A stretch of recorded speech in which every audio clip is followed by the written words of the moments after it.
Bonjour à tous, assalamu alaikum, j'espère que tout le monde va bien. On se retrouve aujourd'hui pour notre deuxième séance de découverte des mots arabes. Donc une séance où on va apprendre un nouveau mot arabe qui est passé dans la langue française et on va découvrir les lettres qui le composent. En quelques mots, je vous rappelle les lettres qu'on a déjà apprises au cours de la séance numéro 1. Donc on a découvert deux voyelles longues, le alif et le ya, donc a et i, et plusieurs consonnes, donc la sonorité L, le lam, la lettre sin, donc qui donne le se, le mim, qui donne le m, le kaf, c'est le k, et une lettre moins connue dans la langue française puisqu'on n'a pas cette sonorité, le a, aïn. Donc, le mot qu'on a appris la dernière fois, c'est Assalam alaykum. Je crois que c'est une expression que tout le monde connaît. Alors aujourd'hui, nous avons un invité surprise, un nouvel élève. Est-ce que tu peux te présenter? Bonjour, je m'appelle Ali. Ah, très bien, Ali. Est-ce que tu sais comment s'écrit ton nom? En arabe? Oui? Alors, ça commence par un ayn, ensuite un lam, et pour finir un ya. Mais c'est excellent. Donc, ça commence bien par un A. Voilà. Donc, on va essayer d'écrire ton nom. Vous pouvez essayer aussi de votre côté pour vous entraîner. Donc, vas-y, Ali, la plume est à toi. Super, c'est exactement ça. Ali. Alors, aujourd'hui, nouvelle expression qui a donné un mot français. Donc, on va essayer de découvrir ensemble. Ali, est-ce que tu vois des lettres qu'on a déjà apprises dans la première leçon? Alors, je vois le alif avec un petit signe dessus. Je vois le mim, et je vois le ya, et je vois aussi le lam. Les autres, je pense qu'elles sont nouvelles. Très bien, merci beaucoup. Alors pour le premier mot, on a deux nouveautés.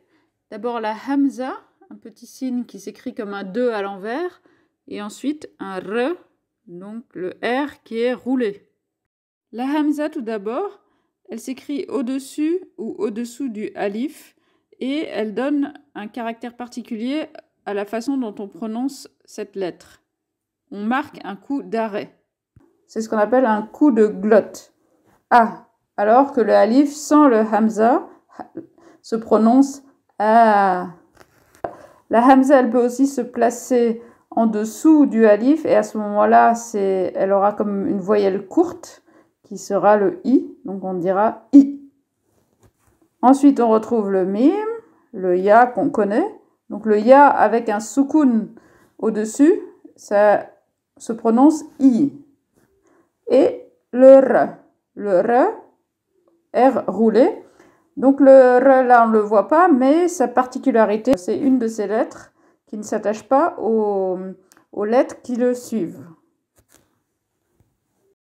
Alors Ali, avec toutes ces explications, est-ce que tu arrives à lire ce mot? Eh bien, ça donne Amir.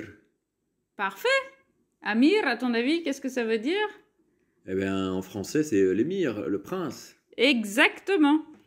On récapitule maintenant les différentes lettres. Donc, alif avec hamza. Donc, au début, au milieu et à la fin. Donc, au milieu, pareil qu'à la fin, puisque la alif ne s'attache pas à la lettre qui le suit. Ensuite, le mim au début, au milieu, à la fin. Le ya, début, milieu et fin, avec ces deux points. Et le r. Donc également une lettre qui ne s'attache pas à la suivante. Maintenant, on passe au deuxième mot qui compose l'expression. Donc on a là deux nouvelles lettres, le ba et le he. Alors, le he, c'est une sonorité particulière, ça vient de la gorge, donc il faut vraiment s'entraîner chez soi. He. Voilà. C'est pas une sonorité qu'on trouve dans la langue française. Donc le mot, si on essaye de voir de quelle lettre il se compose, on a d'abord, on retrouve notre article, alif plus lam, c'est L. Mais là, il est suivi de la sonorité ba, et donc on entend bien le L.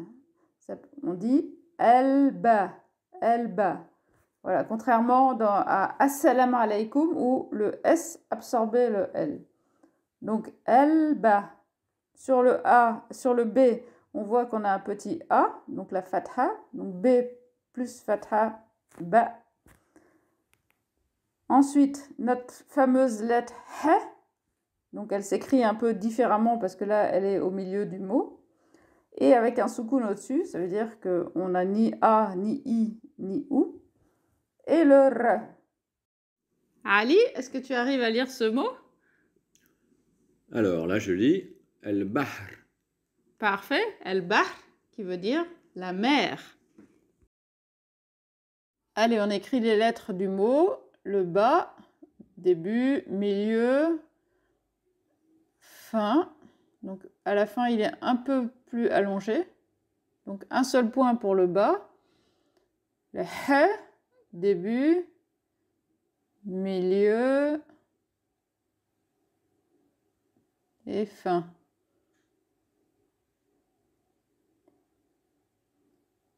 Et le R.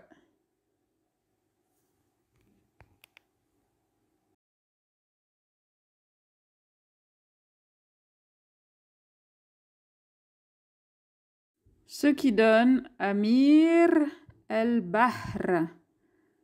Voilà, maintenant la fin du suspense. Amir el-Bahr, ça a donné amiral. Amir al, le prince des mers. Donc on a retenu juste le al de al-Bahr. Voilà, c'est un mot qui est passé de l'arabe au français. Et donc, on en retrouvera un nouveau la prochaine fois. Et d'ici là, travaillez bien et on vous dit à bientôt.